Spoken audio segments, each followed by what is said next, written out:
Hey, what up? Welcome. Thank you for joining me. I'm Chris Orozco, and I'm here to talk to you about this experience that a lot of people have, myself included, where we find ourselves asking, why do I keep doing that thing? Like that thing I can't stop doing. Why do I keep doing it? And we can't find the answer. And it's really, really frustrating because we feel like we're stuck in this endless cycle of doing this thing we really wish we didn't do, and we don't even know why we're doing it in the first place. Now, I'm talking about this because it's a very common thing that happens with a lot of people. When I'm talking to somebody and I'm trying to help them figure out what's going on with them, a lot of the times we just get put up against this, I don't know. And it's a defense mechanism because we're supposed to avoid pain and seek pleasure.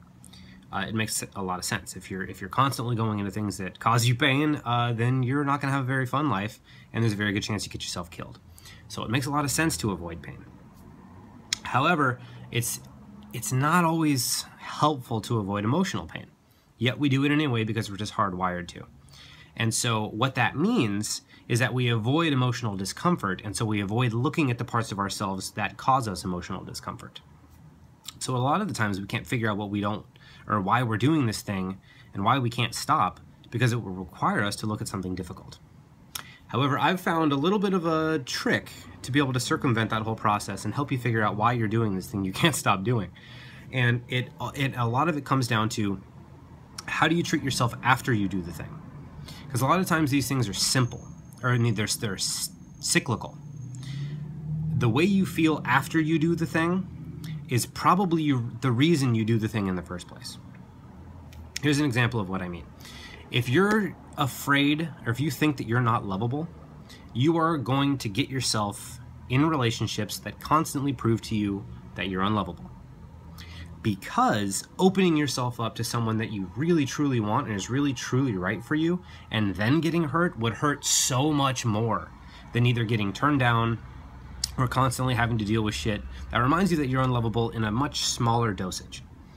And so we're constantly trying to affirm our worldviews, to constantly remind us to stay away from the things that really, really scare us. And at the same time, the way we feel after we do the thing is probably the reason we did the thing in the first place. So if there's something in your life that you're having trouble figuring out why you do it, just look at how you feel when you're done. Like whether it's, binge watching TV when you'd rather be working out, or getting in the wrong types of relationships, or giving into your anger. What do you tell yourself afterwards? Like, do you tell yourself, oh, I'm so stupid, or God, I suck so bad, or like whatever the narrative, chances are that's the reason you're doing the thing in the first place. And I really encourage you to just try this on, give it a shot, and please let me know if it works, because I've been trying to figure this out for a long time. I just tried this out on Periscope. It seemed to land for a lot of people there, but I'm curious how it is for you. So if this has done anything for you, if you think I'm way off, please let me know. I would love to hear your feedback, and so yeah, I hope this helped. I love you, and I'll see you next time.